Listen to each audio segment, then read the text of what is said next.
of the Alchemy Podcast. I'm really excited for today. I've got longtime friend, Miss Chelsea Baugh. And Thanks for having me. thanks for being here. And we're matching. I know. We got the memo on the Nice olive nice pants little and white treat. top. Yeah. Yeah. So I was driving down here today. We filmed this in Utah County. I live in Salt Lake. Mm-hmm. So I always have like a 40-minute drive. And I like to think of all of the attributes I admire about my guest. And there were so many that came up for you. Mm. But the one that kind of stood out for me was I love and admire your genuine curiosity. Mm. Just every time we talk, we like go really deep and you're really engaging. And we've got like, I feel like ever since I met you 15 years ago, Wow. crazy, Uh-huh. we've always had like a special Yeah. connection, Same. which is, I think is rare. Mm-hmm. And I just admire I always feel like when I'm with you, you go really deep. You like to go deep. Yeah, I do. You like to go deep. And so have you always been like that? Or is that something that like when you're with someone that you're like intentionally trying to provide a container where you can go deep? Mm. Yeah. I think I've always been curious.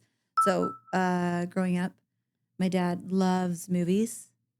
And you know the type when you're watching a movie with someone and actually, I don't know that adults do this very often. As a kid, you just don't know a lot.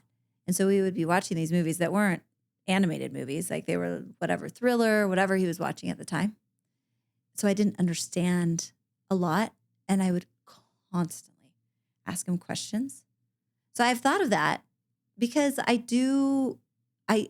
heard people say this before about me, and I think, okay, right, like if it happens to be a strength, probably want to make it stronger. And so I really try, but I do think that there's an innate sense of curiosity. Yeah. And Yeah. I love it too, because it feels so genuine with you, where you feel like there is like this deep yearning to learn more and to like understand. And I would describe you as like a genuine seeker. Oh, I like that. Thank you. Like there's like this quest of like seeking knowledge and truth and understanding. And we'll get to it later, but I know you just did your MBA.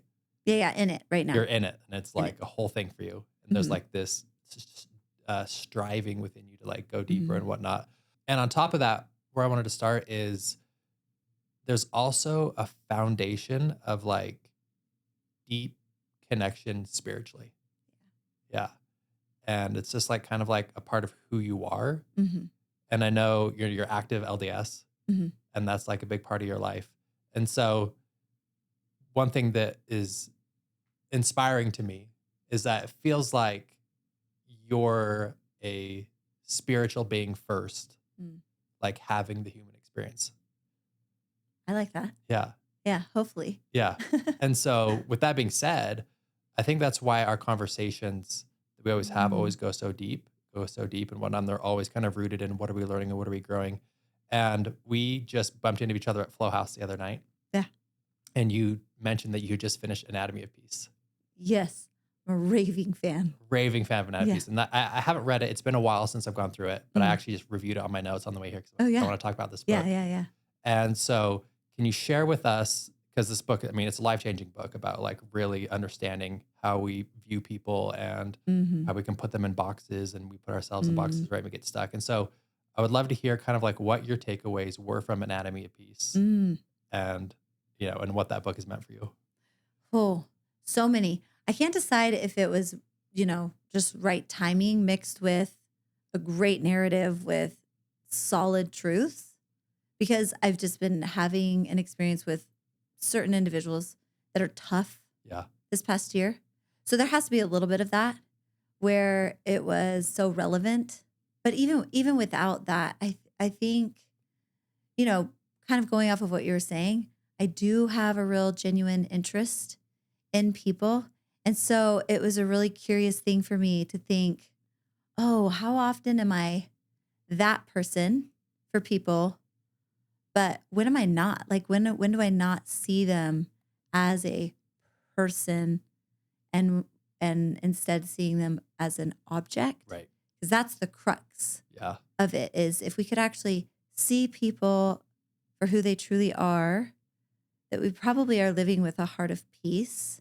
When we don't and we see them as objects, we somehow are coming at them with a warring heart, and kind of what that looks like and how you can go back and forth. And that was another huge takeaway too, was, learning how to give myself more grace when I have a heart at war, or, step into a box, and we can go into what all of that means. Because so often in my life, maybe through my 20s and like earlier 30s, just turned 40. Just turned 40. Just turned 40. Yeah. That was fun. But thinking that, okay, I can work on this thing or a situation with a person. And once I do, I get to check it off and I'm done. And then I move on and then can deal with other things that are to come. But it started to really rock me when those things would resurface. Yeah. And I'm like, wait, why am I ruminating on this again? But we fixed this. Like, we checked the box. It's supposed to be done. And then having this narrative, because, the book follows a storyline, and them kind of giving you permission to be able to, not giving you permission to step in, because, clearly we would like to stay out of the box, and have a heart at peace all the time. But recognizing that's just the human experience, is jumping in and out. And that's where the growth comes. Yeah. The biggest breakthrough for me was realizing too that, like, let's say you have a conflict with a friend or a family member or whatever it may be, and it creates inner disturbance. Yeah. Right. And it's like, this is wrong. It shouldn't be this way, whatever it may be. And we go into the mindset of like, how do I alleviate this discomfort within myself? And so you look at the conflict as like an objection, a problem to solve, to alleviate your own suffering. And so it makes it very like, it dehumanizes it, because that person's also going through frustration or whatever it may be. And for me, the breakthrough was realizing that, like, so often than not, when I would have inner conflict or disturbance with someone, that I was looking at it like as a math problem, right? Like, I'm not okay. I'm disturbed. What can I do to solve this, rather than coming through with compassion of like, this is also a human being and they have their, pains and struggles. And when I can bring in that level of compassion, it really can allow us to learn and grow from these mistakes, right? Yeah, because Casey and I were talking about it this morning again. And he used certain language, and I thought, oh, that's exactly what it is.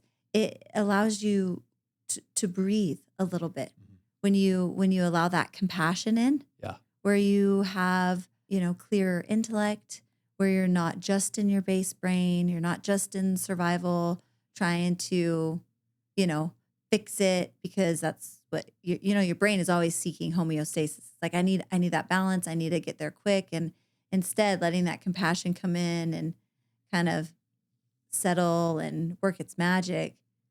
And I think it happens because it does. It allows you to breathe and bring in some clarity. Yeah. Yeah. And, with that being said, you just said you just turned 40. Yeah. Right. And I look at, from my perspective, your life since I've known you the last 15 years. And I'm curious, if you were to rewind to 16-year-old Chelsea and she were to see your life today, right? What would feel like the most impossible? Like, there's no way this is what my life would look like, right? Like, wow. Because you guys have done some amazing things. Like you and Casey have, been so generous, and you've also adopted some kids, and you've had, you've just been on a wild ride. Yeah. And so what would 16-year-old Chelsea not believe about 40-year-old Chelsea's life today? Okay. For sure would not believe that I have a non-binary child. Yeah. Would not believe that I could love them like I do and have the incredible relationship that is now natural and authentic and genuine and thriving, and could not have imagined 2 adopted sons. Never. No way. Definitely not a Utah. Yeah. Yeah. I'm a true blue Texan. Yeah. Yeah. In my heart. So let's talk about the non-binary piece, right? Yeah. And so obviously, growing up LDS, I grew up LDS, and as kids, we have like this perception of what our lives are going to look like, and it's going to be this picture perfect thing, and we're going to have the white picket fence, and get married in the temple, and have this perfect family, right? And so coming from my family as well, that didn't turn out. I remember my mom, very similar to you, very spiritual, right? Very in tune, and had this vision of what her life was going to look like. And she married my dad, and in the temple, and it was like, okay, we're going to have this perfect little Mormon family. Didn't turn out that way at all. Yeah. And I know for a lot of families that can be really hard to reconcile. Yeah. And I'm sure we both know people, but I know people that when they leave the church, whatever it may be, that there's like this massive trial and disturbance in the family. And I've unfortunately I have friends who have been told by their parents of like, when they leave the church, that like, you're ruining our family. Oh. Yeah. And like, it's hard for me to believe that, but I know it's true. Right. That happens. Yeah. And I know that's not happening in the Baugh household, right? When these situations. And so when life started to unfold in ways that you couldn't predict or wouldn't predict, right? Yeah. Especially in regards to the situation, it seems like you and Casey have done such an incredible job to navigate that. Oh, thank you. Yeah. And so when, you do have a child who, it mentioned she's non-binary, how was that received for you guys? And then how did you guys handle that piece moving forward? When you're talking about this vision, yeah. On the one hand, you think, what a gift to have a vision, right? You think about people that take the time to do and make their mission, vision, and values and create that. Because where there's no vision, the people perish. Yeah. And so what a gift. I'm like, okay, mine happens to have been built in a family that was entrenched in LDS culture, and that influenced heavily. And so I feel immensely grateful because that vision helps keep you on a trajectory, and it helps, keep you going back to your North Star. And, so I was so grateful for that. But then when you have kids and humans that genetically are like you, kind of, but then there's choice and agency. And so, as a mom, from 0 to 10, I mean, it's amazing because you can control everything. And you're really supposed to, like those early years, right? Yeah. Like they survive off of all of your good choices. Keep them alive. And then you have a hard time letting go of that a little bit. And then there's like a little transition. And then, like Covey is our third girl and she's turning 11. And so we're seeing the pushback. For our family, the common like developmental track is 10, 11, 12. They really just start pushing. Yeah. And becoming their own. And it's a beautiful thing, but it's very difficult. So Callie, let's see, when they were, because they're turning 17 in a couple of weeks, and we went to Japan. And this is, and obviously without divulging too much, but I think they would be comfortable with kind of some surface level details. They were really struggling with depression and suicide ideation and some really heavy things. Yeah. We were in Japan, and I had already caught wind of some changes happening through their iPad and drawings. Callie's an artist, and, conversations through text messaging and the like. And so I was a little bit prepared. But when we were in Japan, we were at a bonsai park, and they finally started talking about it.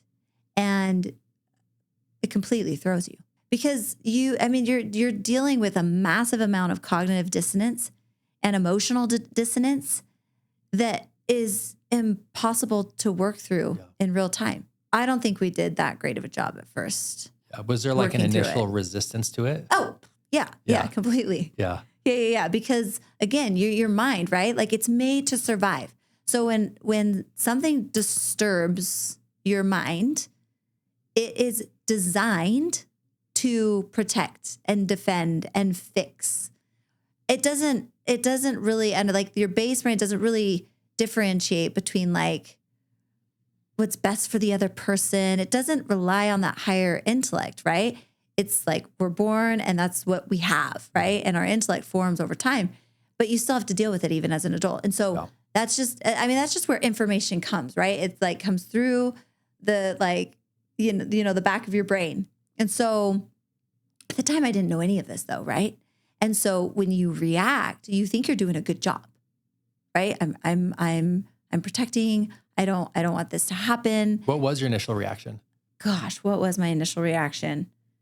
I mean, we've gone through things. So I was trying to listen, but you want to fix it. Yeah. So it's listening, but let me tell you this, or, but I think, or, you should. Right. And none of that is effective. Mm-hmm. All Callie wanted was for us to listen and love her, So that was spring of 2023. Yeah, we just went on a journey from there. Yeah. Yeah. I mean, that's a big experience, especially coming from the background that you had, right? Growing up Mormon and whatnot, and like your foundational beliefs. Yeah. And having, that something like that rocks your foundation. I call those pivot moments. Yeah. Where it's like your life's going this direction, and then literally in one instant, it's like pivot. We're going this way now. That's right. And you actually, you always have a choice, but it's not one of those where, no one else is involved and you come to a crossroads and you can take some time because it's yours to figure out. Callie was pivoting with or without us, right? Yeah. So we had to decide very quickly, are we going to pivot with them, or are we going to pivot, not even pivot, just stay, which is going to create this chasm. Right. Right. Like if you have this visual of Callie going this way to the right and we're staying on our path, that is so scary. Yeah. Yeah. Yeah. And so I know we're talking about Callie in the situation, but this is just such an important concept with life. It's like everyone in their life has pivot moments where life doesn't unfold the way we think that it should or will. And then we fight with reality, which creates more disturbance and frustration and pain. And so I'm curious, because there's very few people, a handful of people in my life where I genuinely admire their marriage. Oh. And yours and Casey's is on the list. Like genuinely admire and look up to. And like, that's like, oh, this is the benchmark. Oh. So in your relationship with Casey, it seems like you guys have like really strong core values. Yeah. On how that are your foundation that help you navigate situations like this. Right. And so I'm curious from your perspective, how did you two navigate that together? And what are those kind of like core values that help you navigate these, situations? That's a great question. Yeah, because I think a first major pivot was the autism. Yep. So we learned back then. I remember that. I remember when. Yeah, that's it. That's a big one. Yep. I mean, Casey and I are constantly communicating, right? So there's a core value of communication and seeking to understand. And just on a personal level, like we're really adamant about keeping intimacy and staying like physically connected. It's really important to Casey. It's really important to me. Continuously dating. Yeah, that probably is just a general value on time, quality time spent. Yeah. And taking kind of a sidestep there, I'm curious, because behind every really beautiful relationship, there's just a lot of work that's put into it. And I'm curious, how do you guys manage conflict, right? How do you guys navigate? For sure, there's times where you think that you need to do option A and he wants to do option B. Yeah. And there's friction, right? How do you guys navigate when there's, tension or friction? So I think that we have dealt with more friction the past 3 to 5 years than ever before. But it totally makes sense because we have 5 kids. We have teens making some big decisions. We have birth mothers. Yeah. We have work that is sometimes volatile because, he's owning something with a partner. And so I think that we've grown into it for sure. But I think lately we have decided that one, we have to recognize first and foremost that the underpinnings of all of it is love. Mm. Because I think that I would lose sight of that. And I would think, why would he make that comment? That was so offensive. Mm. And then I think if I were to be objective and someone were to ask me like, well, is Casey trying to hurt you? I would adamantly say no, Right. But in the moment, somehow I believe like, well, you said that, so you are trying to hurt me. And so I think now when friction comes, I can deal with that because I can go to the root, which is, okay, we love each other. And actually, what a gift that he's bringing something to my attention. Because to me, that now versus, maybe 10 years ago or even 5 years ago is an indication that he really loves me. Yeah. So what happened the other day? Oh, often our friction points right now are just, we don't have time. Yeah. And I get so wrapped up in the kids because they all come to me and there's never like a clock in, clock out. It's constant. Always going. Always going. Yeah. And I'm their comfort zone. So even if Casey's around, they're not asking him, hey, where's my shoe? What do I do about this? Can you help me with my homework? So on and so forth, And then me choosing to do my MBA and build our family foundation. Now outside people are vying for time. Anyway, so truth be told, I'll lose sight of, the non-squeaky wheel. Casey's not the squeaky wheel, and the squeaky wheels get the grease. Right. So then when he actually becomes squeaky, I'm like, what are you doing? Yeah, it's a lot. Like, I don't have time. I don't have time to you're good. We're good. You're good. You're supposed to run smoothly. And so when he does, I have to stop and think, okay, wait. I could get offended by this, but if I don't, and I can kind of stop and remind myself, okay, wait, the underpinning is he loves me. So this is actually forward progress. We just have to go through the discomfort. And then also trying to be mature enough to say we actually don't have time to be that uncomfortable.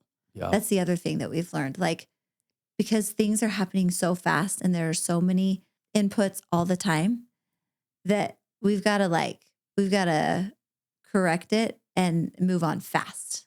From my observation, it'd be under my assumption that relationships that are doing really well and thriving, it's not that they don't have conflict, or it's just that they're really good at repair and navigating it together. And it sounds like you guys are coming from a place of mutual respect, mutual love, and that's the foundation, right? And so because that foundation's so strong, right, you're able to navigate these moments of chaos or uncertainty just really, really well. Thank you. Yeah. But I will say that mutual respect and love comes through massive intentionality. Yeah.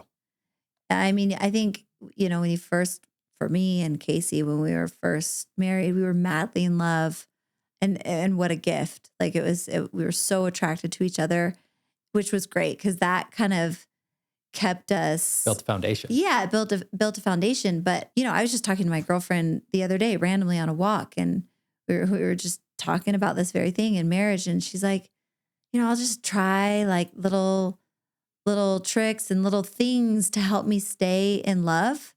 And it's not because I don't love him. It's just 20 plus years of marriage. You change, they change, all these things come in. And so she was she just gave one example of I'll do an experiment where for a week I just pretend like I'm his girlfriend again. I'm like, all right, I think I can do that. Yeah. But really making sure what am I doing to strengthen that foundation on a continual basis? Because then when the other friction points come, do we have those roots strong enough to keep us surviving? Yeah. And you talk about intentionality. Do you guys have what's your systematic approach for getting just one-on-one time together? Is that built into the schedule? I mean, I think it actually could be better. I think we both assume that one night a week we're going to go out. But sometimes it's, we're traveling like last week for my 40th. We're with 3 other couples for a weekend trip. Yeah. And so you get some time together. And, so like tonight we're going to Camas to have our quarterly, just us, plan the next 6 months. Okay. So really, tell me more about this. Okay. Okay. Because I didn't know you guys do this. Oh, really? Yeah. A quarterly planning session? Yes. I mean, it sounds so sexy. Yeah. But break it down. What are the deets? Yeah. So we always go overnight somewhere. I mean, ideally, once a quarter. Okay. We'd love to fly somewhere and go to a fun place. But more often than not, it's Sundance or it's Park City, or we'll leave around noon and we'll go like tonight. We're going to go golf. We're going to have dinner and do it early enough so that we can look at our calendars and sync up for truly like the next quarter and then some. Because this like social creep or family creep or whatever creep comes in. And if you don't have your calendar locked in, you're going to go 6 months and realize, when did we do the things that we love most? Yeah. Did we date? Did we go to the temple? Did we go on a trip? So it will really look like we have our calendars out. So is this syncing calendars as well as like being intentional? Like, we want to do this thing. Let's put it on here. Oh yeah. So it's both. Yeah, it's both. Yeah. It's both. So and then we'll touch on, hey, where is our family at? I mean, we'll definitely talk about all the kids. Yeah. Can you break down those questions? When you say like, where's our family? Like, it sounds like it's like almost, what came to my mind, it reminds me of companion inventory when you're on a mission. Oh, yeah. Tell me about that. Yeah. Because maybe it's very similar. It's just like, hey, let's check in on all of our investigators. Oh. Right. Let's check in on how are we doing? Like, check in with our schedule and our routines and like almost feels like a state of the union almost. Yeah. I mean, it's probably always different, but sometimes we'll use this framework of continue, stop, start. I mean, say it how you want. Start, stop, continue. Like, what do we want to start doing that we're not doing? What do we want to stop doing that's not serving us well? And what are we doing that we want to continue doing? Cool. Right? So then you can put a framework on, whatever it is, our relationship, the kids' relationship, family unit, whatever. And, checking in with the kids, it's kind of like, hey, how do you feel your relationship is with Callie? Oh, how do you feel your relationship is with Ava? And why? And what are you doing? Or, and then we'll definitely check in with our own relationship. It's great. Amazing. Well, we love it. That's so, I mean, it's so simple, but so impactful, it seems like. It's essential. And it's funny because we've done it long enough that we can kind of feel when that massive deposit is depleting, where you're feeling like, okay, we're kind of on fumes a little bit. Oh, well, lo and behold, we are at that time where we need a quarterly again. Time to do the checkup. Go to the doctor's office. Yeah. Yeah. So inspiring. And I wanted to touch on real quick because one of my favorite quotes, I think it's from Dr. Carl Jung, and he says, because you just had a birthday. Mm-hmm. Yeah, birthday party was so fun, by the way. Oh, yeah. Pickleball day was really fun. That he says, life really begins at 40 and everything before that is just an experiment. Oh, okay. Yeah. So kind of puts pressure. The pressure. Now your life, you just started, Chelsea. Welcome to planet Earth, right? You're just beginning. Great. Right? And so as you look back at, being at 40 now, you're obviously in a phase of life where, you're expanding and you're still committed to your growth. And I want to get to the MBA thing. But when you look back at your 30s versus your 40s now, what would you say was the title of that decade? And what are you hoping the title of 40s looks like moving forward? And does it feel weird to be 40? It kind of does. How old do you feel inside? 35. 35. Yeah. 35 sounds really good. Yeah. I don't know. It makes me feel really happy. Yeah. I'm excited for my 40s, but I think my 30s, discovery, some massive discovery. Discovery on myself, discovery on other people. We adopted 2 boys, and all of a sudden having my eyes open to 2 birth moms who live completely different lives, teenagers. So discovering how little control I actually have, deeper discovery of faith, really deciding how do I want to live this faith? What does that actually look like? Has that and adjusted over making the some decade? changes. Yeah, Yeah. majorly. Yeah. Yeah, for me, church specifically, right? Because church isn't faith, but church fits within that, and it works really well for my life. I remember sitting down with a friend once, and she was, grappling with her church membership. Her brother was coming out as gay, and anyway, they had some real qualms with the church, and she ultimately left. But there was a lot of anger at certain points, and I remember saying, "It's just easy for you." And I was so offended by that. And I've actually Mm. thought about it for years now. And I think, it's not that it's necessarily easy, but I do recognize it fits very, very well. And so I look at that as, well, I then have the responsibility to live it well. Like, I like it. Yeah. And if other people don't and it doesn't fit well, respect that, but discovering that and really kind of understanding, like, and probably, Callie providing a lot of perspective because they have left. Yeah. And, that's a whole, I mean, I could talk for hours and hours and hours on them.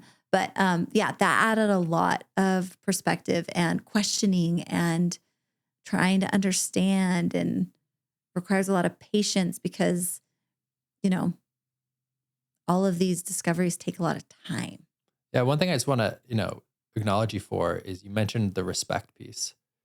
And when I went through my transition in 2017 of leaving the church, and also, I got very experimental with psychedelics, which Mhm. at the time was like so taboo, and kind of Yeah. was leaving Vivint at the time. Obviously the A psychedelic lot of conversations changed over a transition. lot the last 10 years.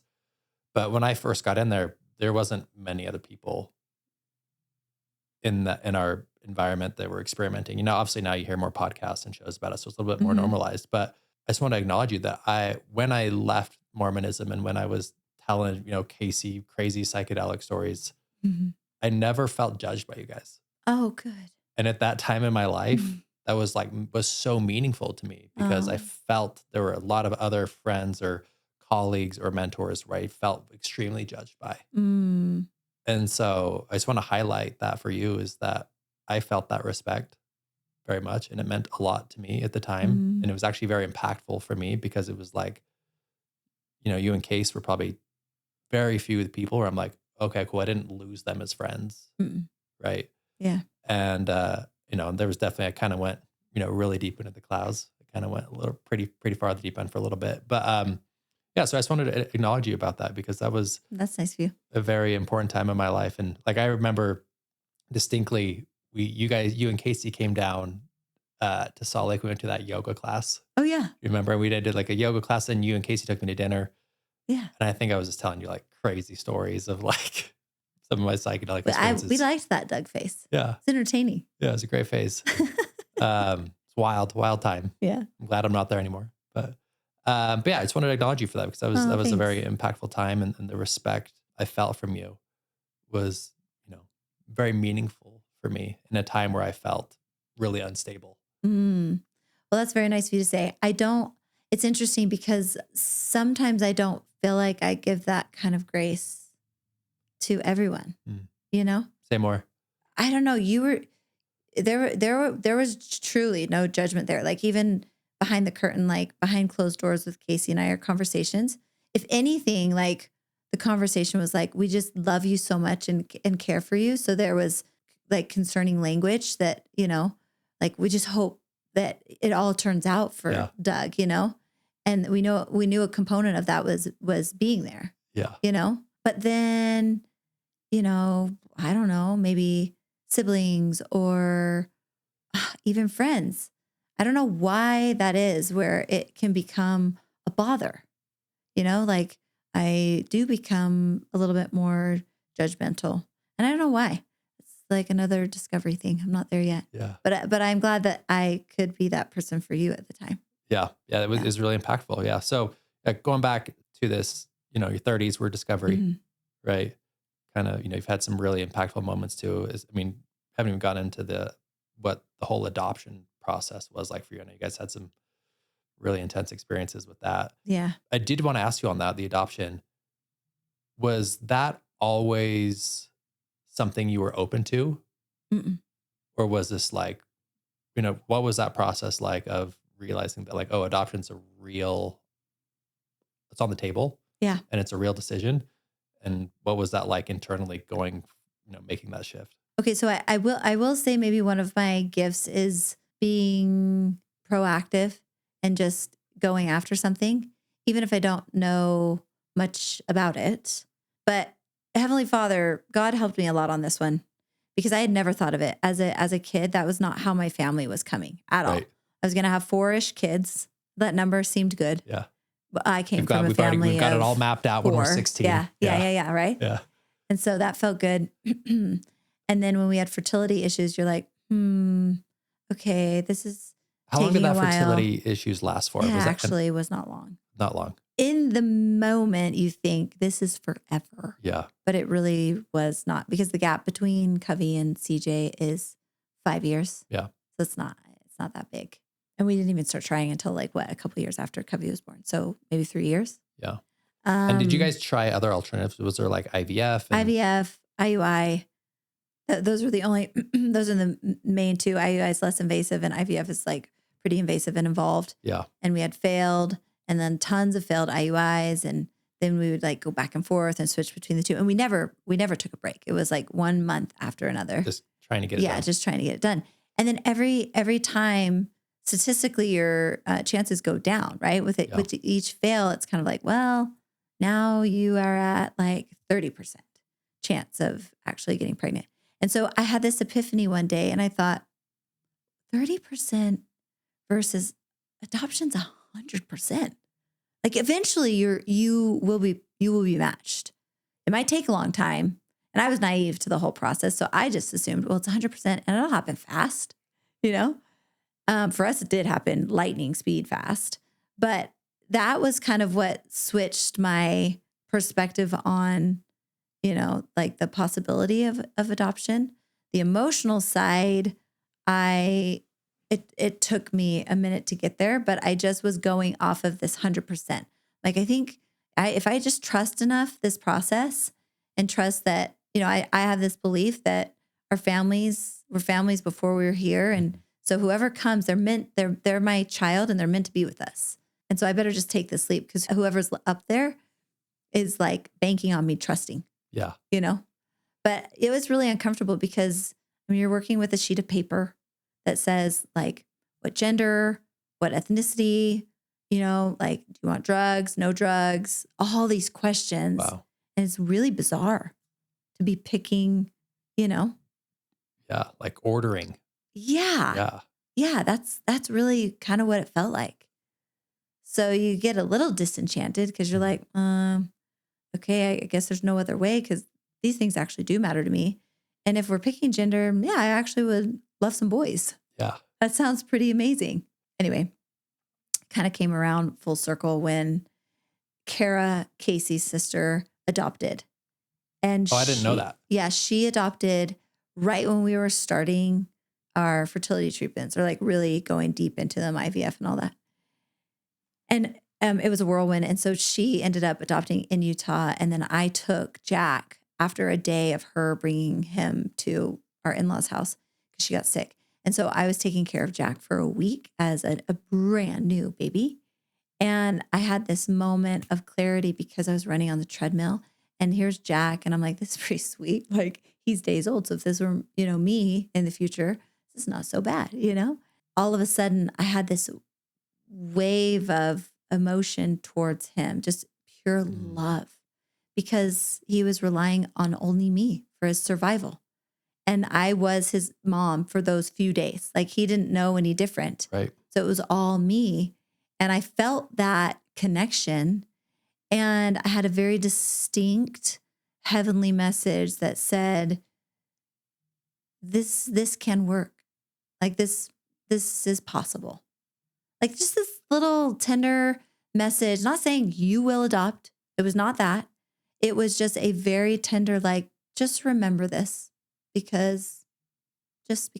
Yeah. So I want to pause here for a sec, because one thing that's evidently clear from my perspective, and Casey has this too, is that you both have like this connection, this intuitive, like almost like a direct phone line to God. And you guys both act on it. And you just have these moments where it's like, Casey will say, like, God spoke to me, and I have to do this thing. Right. And you just shared, you had this moment where it was like, God spoke to you. Yeah. And so how do you distinguish messages from God? Like, this is from the divine versus, oh, this is just a thought that feels nice. Yeah. I mean, when you're distinguishing between those, I just kind of say, you know what, whether it is from him or just my own brain, which I'm capable of doing, I go with it if it's a good thought, But if you're distinguishing between. Yeah. So when it's like from God, how do you know it? Like, what does that one feel like? Like, how do you know when you say you had this divine moment? I mean, for me, I have a visceral reaction. Like my heart, I mean, on the ones that matter the most, where he's like, hey, you are an agent to yourself, but I'm just telling you this one actually really matters for a lot of reasons. And I can't tell you why, because it's your life, but like, I promise you got to hold on to this one. And I'm like, that happened when I was on my knees, literally asking about Casey, because I really loved him. Like, I was so into him. And it happened with Callie's autism and adoption. It's just not very often. Yeah. As it's so distinct. But when it's distinct, it's visceral, and my heart feels really full, like really full.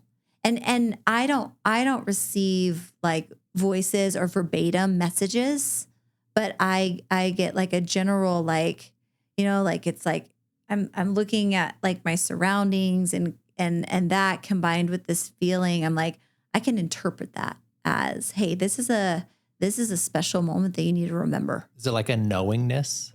That's okay. Yeah. Thank you. Yeah. I've never put that into, I've never phrased it that way. It's a knowingness, because Casey, he'll hear words. Yeah. He will get distinct, like, you will have this and you need to do whatever. I don't know. Do this thing. Yeah. No. Mine's a knowingness. Thanks. I'm totally going to hold on to that forever. Yeah. Like this feeling of like, I know this is going to happen. Surety. Yeah. Yeah. Because that's one thing that I struggle with sometimes in my own life is I'll have an insight and sometimes I'll question it. I'm like, is this just my ego wanting something that's cool? Or is this like beyond myself? And one thing that helped me distinguish it was I realized that, or this is just how I interpret it today, but if what the message is helping like multiple people, usually from God. If it's like, if it's helping me, it's usually not God. It's just like my ego wants something cool, right? Oh, okay. Because I was going to actually ask you a question, like, why do you need to distinguish? If you're distinguishing between good and good, if it's like altogether a good thought, because to me, it's very clear why you would distinguish between like, okay, I feel a little like anxious around this, like it's concerning, it's whatever. I really take the time to distinguish and figure out like, what does that mean? Because is this a warning? Is this is this fear? What is this? But typically when it feels like I'm happy, it feels good, I'm like, let's just go. Yeah. Let's do this. But I actually like stopping and even pausing on those because of what you just said. Like, actually put that framework to it. We versus I. Yeah. Yeah. What's in it for us? When it's usually service oriented, and me actually having to like exert will or maybe do something uncomfortable or whatever. Because like who you're going to marry and adopting kids, those are life altering, direction changing decisions. And so, it's inspiring to hear that you rely on something bigger than yourself to help you make that decision for guidance. Yeah, it works for me. Yeah. And inspiring. But I do want to get to the MBA thing. Yeah. Because I know that's been really impactful for you. And I remember talking to you. How long have you been in the program now? Like a year and a half? Year. Yeah, a year. Yeah, we just started year 2. Yeah. And I remember talking to you last like fall about it. And you were like, Doug, it's so hard. It's so hard. And it's stretching me in ways that I didn't even know were possible. And it almost felt like you were like on the verge of tears. Like, it was so hard. I was on the verge of tears a lot. Yeah. Tell us about what inspired you to go jump into an MBA? And, it seems like it's really affected your confidence. Yeah. Oh, good. Yeah. Hopefully in a really, good way. in a really beautiful way. Oh, good. Yeah. Wow. I mean, a lot goes into it. I never felt very smart when I was younger. Had this dream of going to BYU because I knew it was a good school. Harvard, Ivy Leagues. Those were never going to be in the cards, and I knew that, and I didn't care. But I also wanted to marry a member of the church, someone LDS, and I'm like, Utah seems like a pretty good, good odds. Yeah. So, and I didn't get in, and I kind of didn't get into BYU. No, and I didn't tell anyone that I was even applying. Yeah. But I was still thinking, like, wouldn't this be the coolest thing if nobody knew and somehow by luck, because it has to be luck, because I don't have the grades and I didn't have the credentials to get in. That would be so fun. And so then when the rejection letter came, I was like, we're just going to throw that away and I'm just going to go on. No one will ever know. No one did know. No one knew. Yeah. But I was kind of heartbroken, which, that's a whole nother story. So there was kind of, there was always kind of a proving, like no, I'm smart. Like I can engage with people and even if I can't, I'm a curious person. So I'm not going to expose myself. I'm just really good at asking questions. And so, along with what I said at the very beginning with being a curious person, some of it also could be that, there's a little fear of being exposed. And so I'm just going to go deep on this person and then we can make it about them. Yeah. It doesn't have to be about me. Yeah. And, asking questions sounds really smart. Yeah. Totally. Right. So for sure, I'm sure that factors into it a little bit. And I just always wanted to, continue to grow. And, when I make my list of dreams, either Harvard was on there once Casey started doing that, and I'd feel so sheepish writing these things down. Really? Like embarrassed to just be with myself, writing it down, like Harvard executive ed, like, okay, just like move on. Just like, because that's it felt like that's not me. That's so not possible. Out of reach. Like it's not possible. Like I know that this practice is basically making the impossible possible, but I still didn't believe it. I must have to some degree because I wrote it down, but I was embarrassed. Yeah. Did not tell Casey, Yeah. And then, like graduate program, whatever. And then I got a little bit more comfortable with it and thinking like, no, I think I could. And anyway, so I had a friend give her, it wasn't her actual dissertation, but she was giving what was her dissertation to a room of really prestigious women in the church. It was in the Relief Society room up in Salt Lake. And I just was fortunately invited by my friend who happened to be her sister. And anyway, her whole dissertation was on spiritual nudges, which I was like, this is fascinating. Like, how do you even quantify that? Yeah. Like your PhD, you have to have like some serious evidence-based research, measured, all the things. And so it was really fascinating and she managed to do it. But she basically said spiritual nudges for women specifically, which was really fascinating. And so, I just got a nudge that night. And I thought kind of back to kind of these spiritual promptings or this connection. So was it like a knowingness? I need to do this? Yeah, it was a knowingness, but there was so much fear that then I had to start doing that distinguishing thing. Yeah. So much fear to do it. And so I got... And what was the fear? That like you'd get in and fail or you couldn't complete it? Or I would embarrass myself or people would ask me the question, why are you doing this? And if I didn't have a solid enough answer, I mean, just to get into an executive program, you have to have 15 years of corporate experience. So I tried to get into the U and they did not accept me because I did not have it. And so all my charitable work, all of, the foundation work, it didn't matter. And they told me point blank, like, we feel that we would be doing you a disservice because we don't think that you would feel basically comfortable in these circles because you wouldn't be able to draw on experience. Wow. And so it was half being like totally offended. Yeah. And my ego getting in the way saying like, you just missed big time. Yeah. Because I have a lot to offer.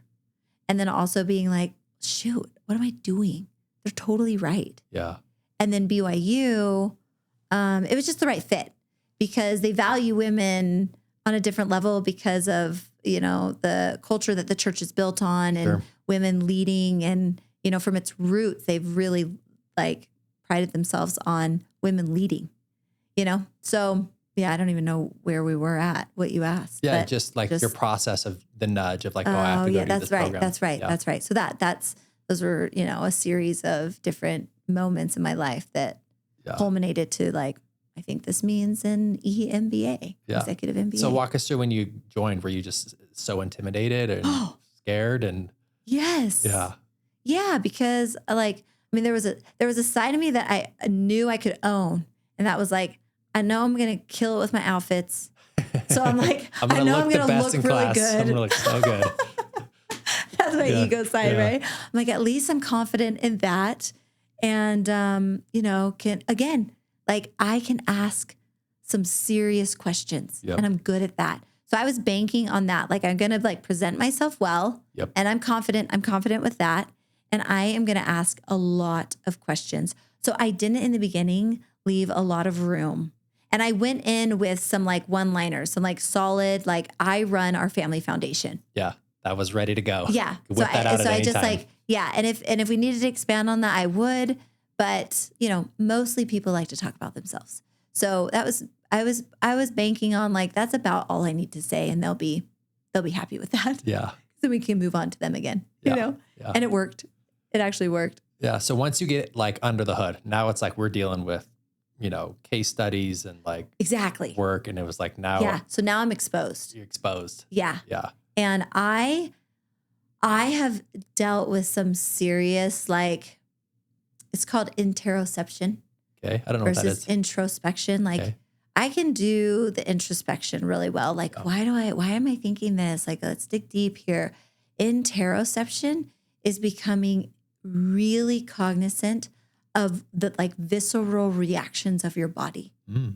And so I work with a coach and I'm like, Mara, what is going on? I am in class and I have a comment that I want to make. And I actually think it's pretty pertinent or relevant or whatever. So I want to voice my opinion because guess what? I actually like voicing my opinion. I like talking. I'm not a shy person. Sure. But because of my roots of feeling not smart, those fears will come in. So that ambition to make a comment is met with, I don't know though, you could really screw this up because you've done that in the past and it did not feel good. So because of that, my brain inhibits me because it goes into survival. Yeah. And so I will tell you literally what happens to me, and I still am working through it. And I'll tell you, at the beginning of last year, I would make the decision that I was going to make a comment and my whole body will start tremoring. Come on. No. Yes. Do you know what it feels like when you're outside and it's freezing? And you're and you're talking to someone and you're trying to be calm and act cool, but your lips are getting tight and you're shivering. They're seeing it and they're seeing it, but you're trying to just pretend that it's not going on. Yeah. That's what happens. And so my whole body, my heart is racing, racing. Just in class mini seizure. Yeah. And oftentimes, most of the time, if I tell people later that I get nervous or whatever, they are really shocked. They're like, for real? I had no idea. I'm like, well, I do a pretty good job then of covering it up. Masking it. But I can mask it because I give myself enough time to rehearse. Before I raise my hand, I'm rehearsing really well what I want to say. Yeah. Yeah. And so I can hold my own. But then the aftermath, I'm wrecked. Afterwards. Because I had so much energy building up to this point that now there's a letdown. Depletion. Yeah. And then I truly feel exhausted. Yeah. And this happens all the time. Yeah, all the time. And I have never been as aware of it as I am now. And so now year 2, I have this practice of okay, I'll put my feet on the ground to ground myself. And I'll put my hands on my thighs so that I can, and I'll breathe so that I can help my brain recognize what is real. There's no threat here. Yeah, just I'm regulate. actually surviving. Yeah. I'm not going to die, right? Because your brain really doesn't know what's going on except that it thinks you could possibly die. Yeah. Right? Your survival brain. And so it's going into this, you gotta either leave, you gotta bounce. I'm gonna put you into this state where you've got to do something to protect yourself. But instead, I point back at it and I'm like, no, I'm fine. I feel my legs, I'm breathing, and so I don't know that it ever fixes it completely, Can I share something with you? but it calms me a little bit. Okay, Yeah. so yeah. let's try this out because I'm sharing this in my new book, right? Okay. And there's multiple steps. So I'm just gonna do the first one with you. Okay. And this helps with like the regulation. Okay, so imagine that there's like an iron pole right through your core. Mm. Okay. Now unclench and relax your grip on it. Okay. Who taught you that? I've made it up. Wow. Kind of works, huh? Yes. There's a metal iron pole right in your core and just relax your grip. Just take your hands off it. Yeah, you can see, this is that interoception. It's like, hey, be mindful right now of like, what does that actually feel like to your stomach? Like I can feel a release in my chest down to my stomach. Yeah. Yeah. Just relax your grip. That's what it feels like, right? It's like this, like, a release. Yeah. I'm going to try that. Yeah. Yeah. Yeah. And so and then step 2, and this is like the whole tool of my next book. Step 2 is welcome the discomfort, but don't touch it. What does that mean? So welcome it in. So what are you feeling? Anxiety in your chest? Mm-hmm. I actually do literally feel it in my chest. Yeah. So it starts. Welcome the anxiety in, but don't react to it. Don't touch it. Don't submerge into it. Almost like you pull up a chair and it's sitting next to you. Welcome it, but don't touch it. You know who I think did this masterfully? And I know you're not done yet. Sorry to interrupt. Jesus. Totally. Yes. Okay, but keep going. Yeah. Step 3, repeat in your head, I can handle this. Yeah. Relax your grip, welcome it, but don't touch it, and repeat, I can handle this. That is a brilliant tool. Yeah. And the whole purpose is to increase your inner capacity to handle discomfort, not beat the anxiety, not override it, not conquer it, but increase your capacity. Or feel wrong that it's entering. Yeah. Yeah. Allow it, totally allow it in. And then what can be really helpful if you're really struggling is you imagine that you're looking at your anxiety and your inner capacity and just say, you make sense to me. Yeah, it makes sense why my anxiety's here. Yeah. How often do you use that? Or do you say like, I have weekly situations where I'm like, yep. So I'm training, I've never shared this with anyone, but like I'm training my subconscious mind to, on a never ending consistent basis, repeat the word relax in the back of my head. Just always relax, relax, relax. And it's an inner tension thing, right? Like that pole that's in the middle of your core, just loosen your grip. Relax, relax. And so if I can just show up to a podcast, to a coaching call, to a date, relaxed, I can navigate so much more effectively and efficiently. Well, I don't know how long you've been practicing this, but I will say that's one of your gifts that you bring to a social setting. You seem very relaxed. I would say that's the number one piece of feedback I get in my life. Oh, really? Because you're practicing it. Yeah. So does it make sense to you? Or are you like, yeah, I'm being intentional about that. So very thank you. Intentional. It's like the number one intention of my life is to be relaxed. Because I call it triple C, when you're calm in your body, confident in your self-belief, and clear in your mind, that's when you're the most effective. Confident and clear, but what was the first one? Calm in your body. Oh, calm. Confident in yourself, clear in your mind. Do you know why yours is a step more effective than mine? Why is that? My grounding really helps to calm, but it doesn't bring a lot of confidence. Yeah. And it doesn't bring a lot of clarity. Yeah. So the confidence piece comes from the mantra, I can handle this. I can handle this situation. Okay. I can handle this. Right? Not confident in the outcome. Okay. But confident in your ability to handle it. I'm going to figure this out. Yeah. Right? And then clarity, when you're not ruminating on fear and stress and panic, so we'll go deep here real quick. So I believe there's 3 layers of your mind. There's the front layer, or what I call the analytical layer of mind, which is our problem-solving mind. So if I put an accounting problem in front of you, you're going to use your will to focus your consciousness to solve the problem. And if the kids are yelling, the music is loud, right? You can't conscious. It's like I have to go to my office and close the door and really intentionally focus my mind to solve this analytical problem. And there usually is an emotion tied to it. It's just like use my brain to think. Mm-hmm. Then there's a second layer of mind, and that's personal layer of mind. That's ego. That's going to be Chelsea. How does Chelsea get what she wants? And how does she avoid what she doesn't want? And when this person said this thing to me that offended me, right? And I don't like that, right? That's personal layer of mind. We all have one. Mm-hmm. And there's a third layer of mind that I call the intuitive layer of mind. And that's when you're totally okay. I'm calm, confident, I'm clear, I'm at ease, I'm steady. And when your intuitive layer of mind, your dome of awareness is so expansive that you're connected to intuition, or think of it through God.